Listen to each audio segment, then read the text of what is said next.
ஒரு அழகான பசுமையான காட்டில் ஒரு சிறிய முயல் வாழ்ந்து கொண்டிருந்தது. அந்த முயல் மிகவும் புத்திசாலி. ஆனால் அது சிறியதாக இருந்ததால் பெரிய விலங்குகள் அதை எப்போதும் கிண்டல் செய்து கொண்டே இருந்தன. ஒரு நாள் அந்த காட்டிற்கு ஒரு பெரிய சிங்கம் வந்தது.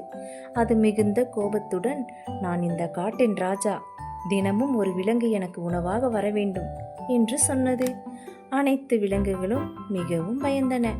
அவை என்ன செய்வதென்று தெரியாமல் அழுதன. அடுத்த நாள் முயலின் முறை வந்தது. முயல் கொஞ்சமும் பயப்படவில்லை. அது அமைதியாக ஒரு நல்ல திட்டம் போட்டது. முயல் மெதுவாக சிங்கம் இருக்கும் இடத்திற்கு சென்றது. சிங்கம் கோபமாக, ஏன் இவ்வளவு தாமதம் என்று கத்தினது.